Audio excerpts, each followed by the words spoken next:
Assalamualaikum warahmatullahi wabarakatuh. Selamat siang anak-anak. Gimana nih kabarnya semuanya? Apakah semuanya sehat-sehat aja? Alhamdulillah semuanya sehat. Nah, jadi pembelajaran hari ini adalah rencana anggaran biaya. Tapi sebelum belajar, alangkah baiknya kita berdoa. Seperti biasa, berdoa menurut kepercayaan agama masing-masing, berdoa dimulai. Berdoa selesai.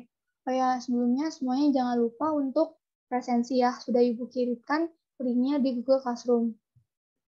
Akan Ibu share screen materi hari ini. Apakah sudah terlihat? Oke, sudah ya. Jadi materi hari ini yaitu rencana anggaran biaya. Akan Ibu slideshow dulu. Nah, sudah. Jadi langsung aja indikator pencapaian kompetensi. Kompetensi dasarnya itu 3.9. Memahami konsep penyusunan rencana anggaran biaya atau RAB pada pekerjaan konstruksi bangunan gedung. Di mana indikator pencapaian kompetensinya itu yang pertama, menjelaskan pengertian dari rencana anggaran biaya RAB. Yang kedua, menjelaskan anggaran biaya kasar atau taksiran. Yang ketiga, menjelaskan anggaran biaya teliti. Yang keempat, menjelaskan harga perhitungan sendiri atau HPS. Nah, tujuan dari pembelajaran kali ini yaitu siswa dapat menjelaskan pengertian rencana anggaran biaya.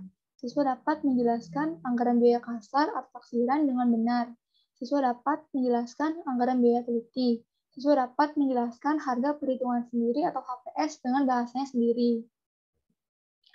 Nah, table of content atau apa yang akan kita capai itu yang pertama, pengertian RAB. Yang kedua, anggaran biaya kasar. Yang ketiga, anggaran biaya teliti. Yang keempat, harga perhitungan sendiri atau HPS. Nah, sebelum kita masuk ke materi, sebelumnya anak-anak di sini ada yang tahu nggak sih apa itu RAB atau apa aja sih yang ada di dalam RAB? Oke, kayaknya nggak ada yang tahu ya. Mungkin ada yang tahu, cuman malu kali ya untuk jawab ya. Jadi, kita belajar bareng-bareng aja ya. Nah, yang pertama ini adalah pengertian RAB. RAB ini merupakan perhitungan banyaknya biaya yang diperlukan untuk bahan upah, serta biaya-biaya lain yang berhubungan dengan pelaksanaan bangunan tertentu. Rumus dari perhitungan RAB itu sigma volume dikali harga satuan pekerjaan.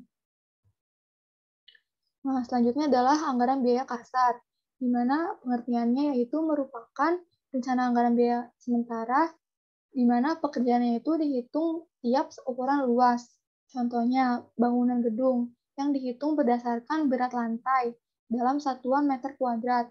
Yang kedua, jalan raya dihitung berdasarkan panjang ruas jalan, satuannya dalam kilometer.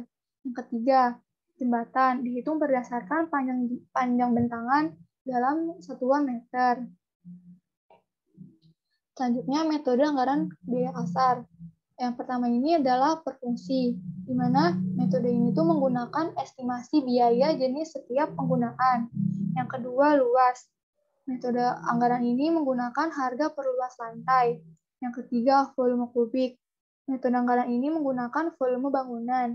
Yang keempat, partial take-off. Metode anggaran ini menggunakan jumlah gabungan dari jenis-jenis pekerjaan yang diperkirakan menggunakan harga satuan. Yang kelima, parameter. Metode anggaran ini menggunakan harga satuan dari komponen bangunan yang berbeda, misalnya seperti site work, fondasi, lantai, dinding, dan sebagainya. Nah, contoh soalnya ini, Ibu menggunakan metode luas ya, anak-anak.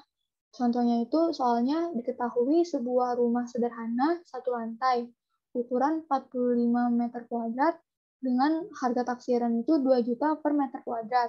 Hitunglah taksiran kasar RAB dari rumah tersebut. Nah, cara penyelesaiannya itu diketahui rumahnya itu 45, sementara harga taksirannya itu 2 juta. Maka langsung aja kita kaliin 45 dikali 2 juta, yaitu 90 juta. Nah, 90 juta ini harga kasar atau harga taksiran kasar dari totalnya. Selanjutnya adalah anggaran biaya teliti, di mana pengertiannya yaitu anggaran biaya bangunan yang dihitung dengan teliti dan cermat, sesuai dengan ketentuan dan syarat-syarat penyusunan anggaran biaya. Misalnya itu untuk bangunan gedung, ada pekerjaan tanah, misalnya seperti galian atau timbunan, pekerjaan dinding atau tembok, pekerjaan kayu, atap, mengecat, dan lainnya. Nah, selanjutnya adalah data-data rencana anggaran biaya teliti. Yang pertama itu adalah BESTEK. BESTEK ini berfungsi untuk menentukan spesifikasi bahan dan syarat-syarat teknis. Yang kedua, gambar BESTEK berfungsi untuk menentukan volume pekerjaan. Yang ketiga, harga satuan pekerjaan, di mana ini tuh dihitung berdasarkan harga satuan bahan dan harga satuan upah berdasarkan analisa satuan, di mana analisa satuannya itu ada 5. Yang pertama itu harga pasar setempat pada waktu yang bersangkutan. Yang kedua, harga kontrak untuk barang atau pekerjaan sejenis yang pernah dilaksanakan. Yang ketiga, informasi satuan yang dipublikasikan secara resmi oleh Biro Pusat Statistik atau BPS. Yang keempat, daftar harga atau tarif barang atau jasa yang dikeluarkan oleh pabrik dan agen tertentu. Yang kelima, daftar harga standar yang dikeluarkan oleh instansi yang berwenang. Selanjutnya adalah sistematika menghitung anggaran biaya. Nah, di sini tuh ada daftar upah. Daftar upah itu terdiri dari daftar tenaga dan daftar bahan. Daftar tenaga itu misalnya kayak mandor atau tukang. Nah, sementara daftar bahan itu ya daftar bahan-bahan material yang akan kita beli untuk pekerjaan konstruksi itu. Setelah kita dapat daftar harganya, kita bakalan buat daftar analisa. Selanjutnya akan kita buat daftar harga satuan pekerjaannya. Sementara untuk gambar itu biasanya dibuat oleh arsitek ataupun kita sebagai sipilian. Nah, setelah kita buat gambarnya, kita akan menentukan spesifikasi dari material tersebut. Misalnya kayak ukuran pintunya berapa, atau ukuran tulangan betonnya itu berapa, gitu.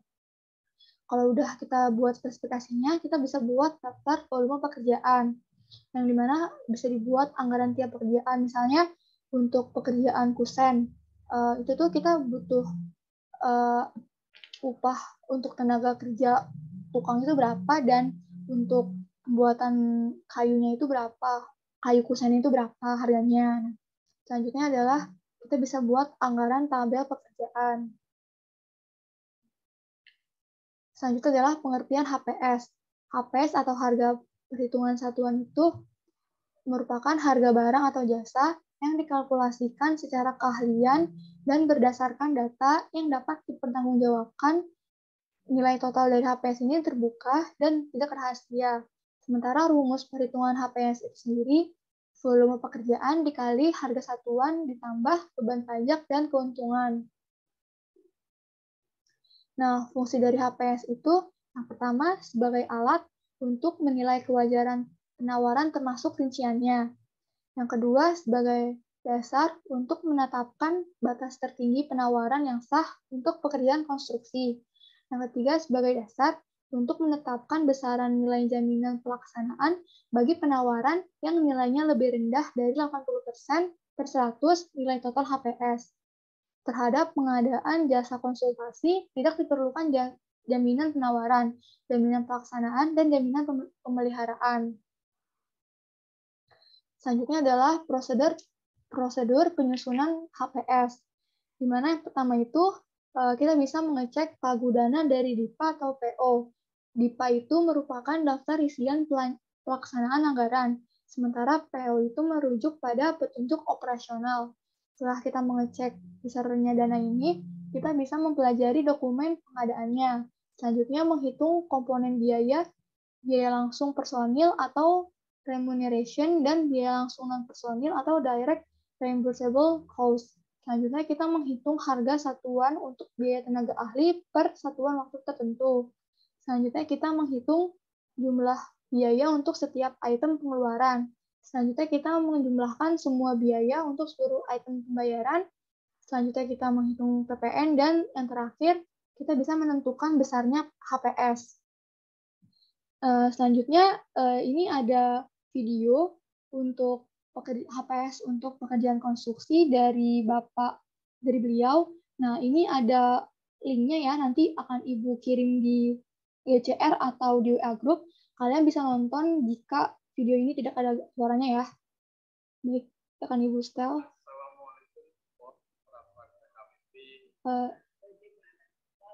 Terdengar ya suaranya ya. Silakan untuk anak-anak.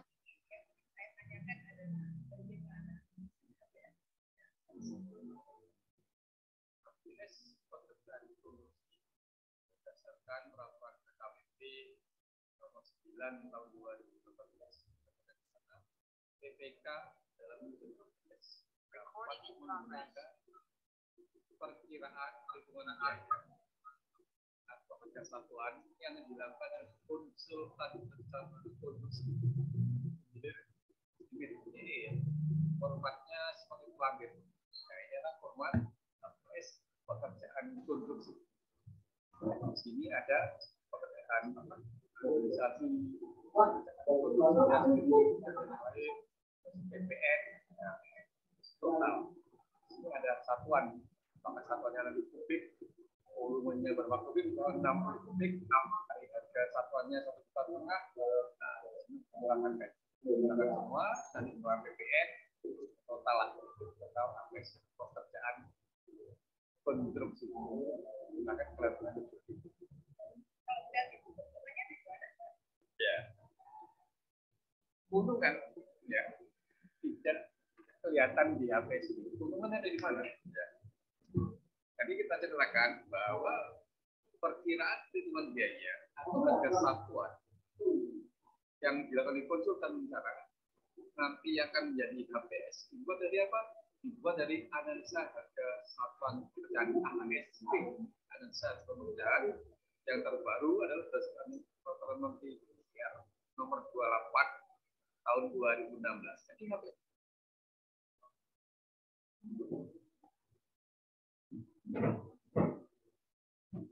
maaf ya anak-anak, keluar ya sebentar.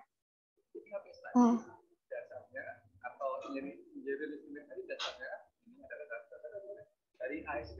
Ini contohnya analisa harga satuan pekerjaan. Contohnya untuk pekerjaan fondasi. AS ya, formnya selalu formatnya ada begini. Ada tenaga, ada bahan, dan ada peralatan. Di dalam ASP tadi, SMPN telah ada juga polisi-polisinya. Dari jadilah harga satuannya, dijumlahkan semuanya. Setelah dijumlahkan semuanya, ketemulah misalkan 1 kubik. 1 juta berapa? Tambah keuntungan sama overhead, jadilah itu harga satuan 1 meter kubik. Misalkan 1 juta. Nah, ketemulah harga 1 juta. 1 juta. Tinggal dimasukkan di sini aja. Untuk fondasi ya, 1 meter kubik kali volume 60 kubik, ketemulah di sini berapa? 90 juta. Kalau pembayaran tenaga ahli, pembayaran tenaga ahli ya, kita lihat di HP-nya tidak kelihatan untuk pembayaran tenaga ahli juga di ASP-nya saya belum pernah ketemu ya. Jadi dibayar di mana? Dibayarlah di ASP dari OPED. Di OPED ini adalah untuk salah satu pembayaran untuk tenaga ahli. Dengan demikian jangan mensyaratkan tenaga ahli yang banyak, syaratkan tenaga ahli secukupnya untuk tercapainya. Bahkan yang bawah nilai untuk usaha kecil ya, tidak usah disyaratkan SKA, tolak SKT ya, misalkan ya. Apa manfaat? Oke, jadi itulah contoh dari video untuk HPS pekerjaan konstruksi. Nanti mungkin lebih jelasnya Ibu bakalan kirim link YouTube-nya di grup WA aja ya, biar cepat. Nah, selanjutnya ini adalah latihan. Oh iya, latihannya ini tuh nanti kalian per kelompok ya. Ibu minta tolong ke ketua kelas, yaitu Nariza kan, Nariza ketua kelasnya. Ibu minta tolong buat kelompok, untuk satu kelompok itu 4 orang, tapi heterogen, kayak misalnya 2 cewek atau 2 cowok gitu. Pokoknya harus ada cewek cowok. Nanti latihan ini tuh nanti bakalan Ibu kirim di GCR, dan tentang waktunya itu 2 minggu ya. Dimana soal yang pertama itu Ibu bacain ya, Pak Ali ingin membangun rumah minimalis dengan lebar 9 meter dan panjang 12 meter. Harga material yang dibutuhkan untuk tiap meter selama masa pembangunannya itu 2.500.000. Maka berapakah harga total untuk seluruh bangunan yang harus Pak Ali keluarkan? Nah, yang kedua itu buatlah HPS dari suatu konstruksi gedung atau rumah sederhana. Yang nomor 2 ini kalian bisa diskusiin sama teman-teman kelompok kalian di mana dan pekerjaan gedung yang mana yang bakalan kalian buat HPS-nya atau harga perhitungan sendirinya. Nah jadi sekian dari Ibu. Mungkin kalau ada yang ditanyain bisa langsung nanya sekarang. Apakah ada yang belum ditanyain? Oke, tidak ada ya. Mungkin cukup dari Ibu. Kalau misalnya ada yang pengen ditanya cuman masih malu-malu untuk bertanya di sini, bisa langsung bertanya di grup WA ataupun langsung ke Ibu sendiri. Sekian dari Ibu, kurang lebihnya mohon maaf. Wassalamualaikum warahmatullahi wabarakatuh.